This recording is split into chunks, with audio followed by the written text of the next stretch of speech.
केंद्रकीय भ्रूणपोष का आरेखित निरूपण है। इसमें आप प्राथमिक भ्रूणपोष केंद्रक है, उसमें माइटोटिक डिवीज़न होता है, मतलब समसूत्री विभाजन होता है, तो इससे असंख्य कोशिकाओं का निर्माण होता है। ये मुक्त केंद्रक होते हैं, तो उनको रक्षण करने के लिए एक रिक्तिका का निर्माण होता है, जो कि इन मुक्त केंद्रकों को एक परिधीय दिशा की ओर धकेल देती है तथा परिधीय दिशा की ओर धकेल देने के बाद बीच में कोशिकीय भ्रूणपोष का निर्माण होता है और बाहरी ओर केंद्रकीय भ्रूणपोष का निर्माण होता है। ये आपको नारियल में दिखेगा। नारियल में जो भ्रूणपोष होता है वो केंद्र में बाहर की ओर परिधीय विस्तार में केंद्रकीय भ्रूणपोष होता है तथा बीच में कोशिकीय भ्रूणपोष होता है। ये आपको सामान्यतः जो अधिकांशतः इसमें दिखाई देगा पॉलीपेटली जो वर्ग है, उपवर्ग है, मुक्त दला उपवर्ग में आपको ये दिखाई देगा।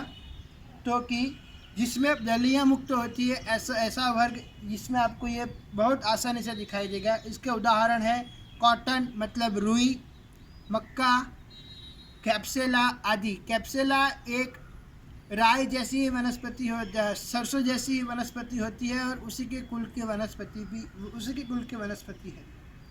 नारियल में एक बात बताऊं मित्रों, नारियल में जो बीच का जो प्रवाही होता है वो उसका प्रवाही भ्रूणपोष होता है, उसका भ्रूणपोष ही है वो।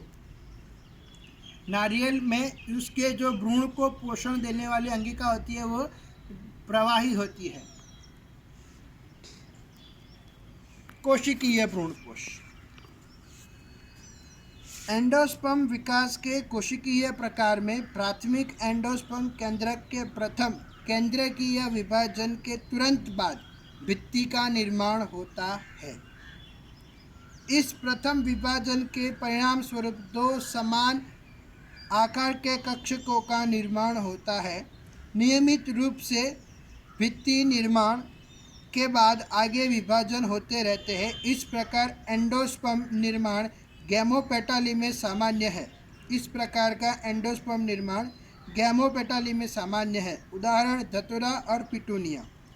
यहाँ पर ध्यान दीजिए, प्राथमिक एंडोस्पर्म केंद्रक जो है उसमें प्राथमिक एंडोस्पर्म केंद्रक जो है उसमें केंद्रकीय विभाजन होता है।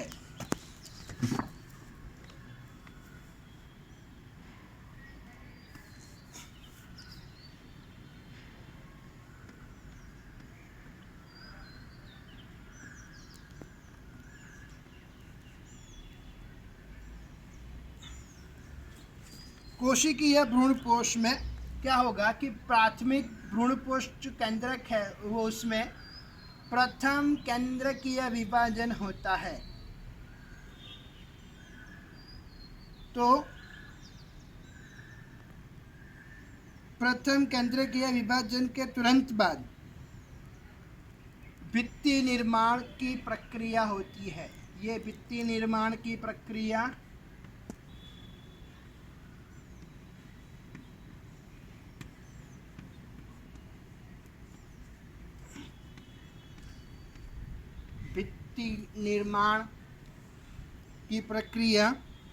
इस प्रथम विभाजन के परिणाम स्वरूप दो समान आकार की कोशिका कक्षकों दो समान आकार के कक्षकों का निर्माण होता है।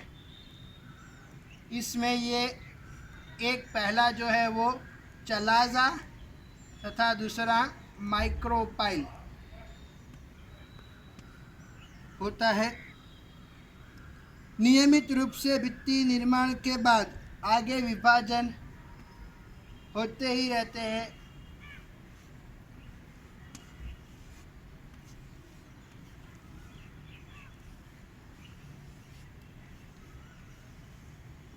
इस तरह विभाजन आगे बढ़ते ही रहते हैं तथा ये विभाजन इस प्रकार का एंडोस्पर्म आपको गैमोपेटाली में दिखेगा, धतूरा और पिटूनिया में। धतूरा भी सोलेनेसी कुल के वनस्पति है, जो कि हमने